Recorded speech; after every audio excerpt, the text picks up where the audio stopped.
आज बात करने वाले हैं द्रव्य गुण के अंतर्गत जल वर्ग के बारे में। जल वर्ग को भी एग्जाम में बहुत ज़्यादा पूछा जाता है, तो ध्यान से इसको समझते हैं। सबसे पहले इसके परिचय के अंदर आपको लिखना है कि जल सर्वाधिक महत्वपूर्ण द्रव्य है।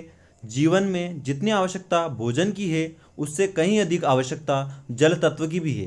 तो ये तो हम समझते हैं कि जल क्या है, सर्वाधिक महत्वपूर्ण द्रव्य है, जो क्या करता है, भोजन से कहीं ज़्यादा आवश्यक हमारी लाइफ के अंदर है। सेकंड चीज़ आपको लिखना है, अनुपान में भी जल सर्वाधिक महत्वपूर्ण है। तो दोस्तों, हम कोई भी मेडिसिन व्यक्ति को खाने के लिए देते हैं तो अनुपान के साथ में देते हैं, तो वहाँ पर जल भी एक तरह से अनुपान के रूप में यूज़ किया जाता है। तो अनुपान के रूप में भी हमारा जो जल है सर्वाधिक महत्वपूर्ण है। नेक्स्ट बात करें, इससे रस का संवहन होकर शरीर की धातुओं का पोषण होता है तथा मल निसरण भी जल के माध्यम से होता है। तो देखिए दोस्तों, हमारी बॉडी के अंदर क्या होता है, जो प्लाज्मा होता है उसके द्वारा पूरी बॉडी का क्या होता है, न्यूट्रिशन मिलता है पूरी बॉडी को। तो सर्कुलेशन करने का काम कौन करता है, ब्लड करता है। और ब्लड भी एक तरह से ब्लड क्यों है, लिक्विड के रूप में क्यों है, क्योंकि उसके अंदर क्या है, जल है। तो यहाँ पर जल संवहन करने में भी महत्वपूर्ण भूमिका निभाता है, मीन्स सर्कुलेशन में भी महत्वपूर्ण भूमिका निभाता है। नेक्स्ट बात करें कि मल निःसरण के भी जल के माध्यम से होता है। तो ये कैसे, तो दोस्तों हम जानते हैं हमारे शरीर के अंदर 3 मल होते हैं, स्वेद, मूत्र और पुरुष। तो स्वेद भी एक तरह से लिक्विड के रूप में बॉडी से बाहर निकलता है, तो उसके अंदर भी जल है। उसी तरह बात करें, मूत्र जो है वो भी जल का एक पार्ट है। उसी तरह बात करें, जो हमारा स्टूल है जो पुरुष बॉडी से निकलता है, वह भी लिक्विफिकेशन की वजह से ही बॉडी से बाहर निकलता है। उसके अंदर भी जल की प्रधानता होती है, इसीलिए वह बॉडी से बाहर निकल पाता है। इसलिए यहाँ पर इसलिए भी यह महत्वपूर्ण है। आगे बात करते हैं इसके पर्याय की। तो आपने ये लाइन सभी ने सुनी होगी, जल ही जीवन है। तो पहला तो जल, सेकंड जीवन, थर्ड आपको याद करना है नीर, उदक भी बोला जाता है, अंबु और वारी भी यहाँ पर बोला जाता है। आगे बात करते हैं जल वर्ग के वर्गीकरण की। तो बिल्कुल ध्यान से समझिएगा, क्योंकि हमारा जो आगे का वीडियो है पूरा इसी पे बेस्ड है। तो ध्यान से वर्गीकरण को समझिए, क्योंकि ये बहुत इंपॉर्टेंट है। तो जल वर्ग जो होता है, सबसे पहले इसको 4 टुकड़ों में तोड़ा जाता है, योनि भेद, देश भेद, ऋतु भेद और ताप भेद। सबसे पहला है योनि भेद। योनि भेद जो होता है, अगेन 2 टुकड़ों में टूटता है, दिव्य जल और भौम जल। अब जो दिव्य जल है उसके अंदर 4 टुकड़े हैं, धार जल, कार जल, तोषार जल और हेम जल। यहाँ पर आपको एक ट्रिक याद करना है कि दादाजी का टोमेटो है। क्या याद करना है, दादाजी का टोमेटो है। तो दादाजी के दा से याद करना है धार, का से याद करना है कार, टोमेटो से याद करना है तोषार और हे से याद करना है हेम जल। तो इस ट्रिक से आपको दिव्य जल के चारों भेद याद हो जाएंगे। तो मैं क्या बता रहा हूँ, सबसे पहले 4 टुकड़े तोड़ दिए, योनि भेद, देश भेद, ऋतु भेद और ताप भेद। सबसे पहले यहाँ पर योनि भेद को 2 टुकड़ों में तोड़ दिया, दिव्य जल, भौम जल। दिव्य जल 4 प्रकार का होता है, धार जल, कार जल, तोषार जल और हेम जल, जिसको हम ट्रिक से याद कर रहे हैं कि दादाजी का टोमेटो है। दादाजी के दा से याद करना है धार जल, का से याद करना है कार जल और टोमेटो के टो से याद करना है तोषार जल और हे से याद करना है हेम जल।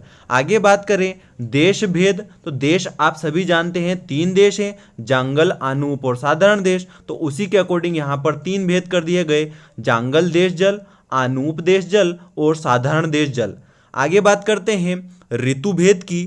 तो ऋतुएं आप सभी जानते हैं 6 होती है, शिशिर, बसंत, ग्रीष्म, वर्षा, शरद, हेमंत। हम इसी सीक्वेंस में इसको हमेशा से याद करते हैं, तो उसी सीक्वेंस में यहाँ पर लिख देना है खाली शिशिर, बसंत, ग्रीष्म, वर्षा, शरद, हेमंत। उसी के अकॉर्डिंग यहाँ पर ऋतु जल हो जाएगा। आगे बात करते हैं, नेक्स्ट है ताप भेद। टेम्परेचर के अकॉर्डिंग 2 टाइप होते हैं, शीतल जल और उष्ण जल। तो इस चार्ट को आप बिल्कुल ध्यान से याद कर लीजिए, क्योंकि इसी चार्ट के बेस पर हम आगे बात करने वाले हैं इनके अंदर पाए जाने वाले गुणों के बारे में। आगे बात करते हैं, तो सबसे पहला है हमारा योनि भेद। योनि भेद के अंदर हमने 2 भेद देखे थे, दिव्य जल और भौम जल। तो दिव्य जल के अंदर लिखना है आपको कि दिव्य जल कहाँ से मिलता है, तो आकाश से प्राप्त होता है। सबसे पहले लिखना है दिव्य जल के अंदर ये कहाँ से प्राप्त होता है, आकाश से प्राप्त होता है। और इसके गुण क्या है, तो शीतल होता है, शुचि मीन्स पवित्र होता है, शिव होता है, भगवान शिव से तुलना की गई है कि उनके समान पवित्र होता है, मधुर होता है और विमल गुण युक्त होता है। विमल का मतलब होता है शुद्ध होता है। तो कुछ गुण आपको याद रखना है, शीतल, शुचि, शिव। तो श से याद हो जाएंगे शीत, शुचि, शिव, और दो अलग से याद करना है, मधुर और विमल गुण युक्त। तो दिव्य जल कहाँ से मिल रहा है? आकाश से मिल रहा है, और शीत, शुचि, शिव और मधुर और विमल गुण युक्त होता है। आगे बात करी थी हमने, 4 इसके भेद होते हैं, धारा जल, कार जल, तोषार जल और हेम जल। इनको समझते हैं कि ये कहाँ से मिलते हैं।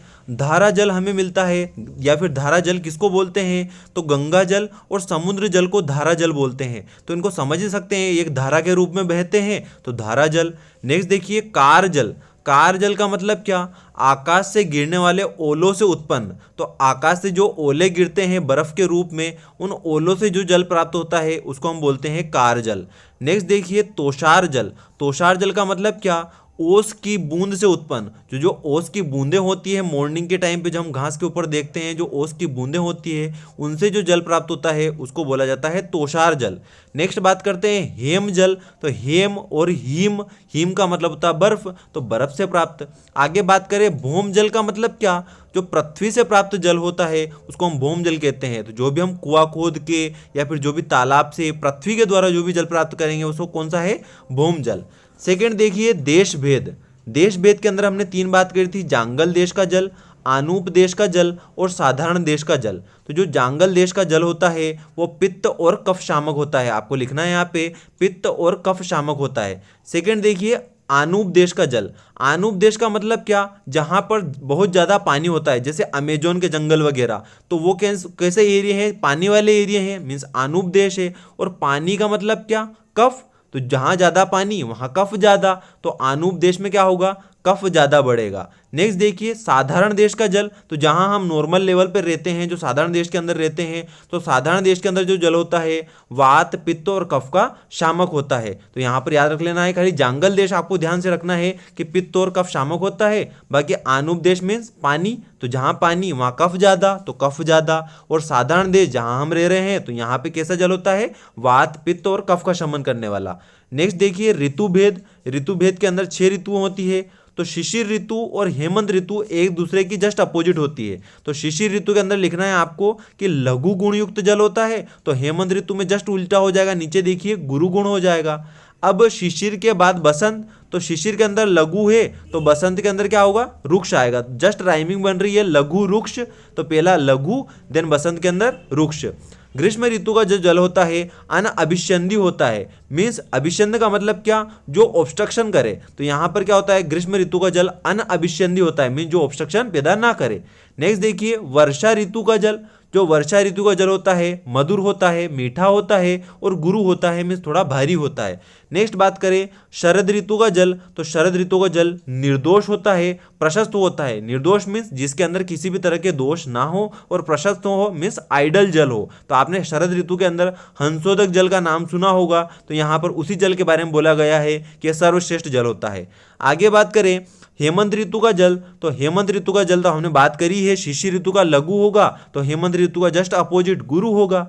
नेक्स्ट बात करें ताप भेद से। तो ताप भेद से 2 प्रकार के जल होते हैं, शीतल जल और उष्ण जल। तो शीतल जल कौन सा? जो ताजा जल होता है, जो तुरंत ग्रहण किया गया जल होता है, उसको हम बोलते हैं शीतल जल। और अग्नि के ऊपर जो गर्म किया गया जल होता है उसको हम बोलते हैं उष्ण जल। तो ये निम्नलिखित चीजें आपको जल वर्ग के अंदर लिखना है। साथ ही साथ जिसने भी अभी तक मास्टरमाइंड समीर चैनल को सब्सक्राइब नहीं किया है, प्लीज सब्सक्राइब कर लें, बेल आइकन को प्रेस कर दें ताकि आने वाली वीडियो की नोटिफिकेशन आपको मिलती रहे। इसी तरह आयुर्वेद को पढ़ते रहिए, सीखते रहिए और आयुर्वेद को आगे बढ़ाते रहिए। Thank you.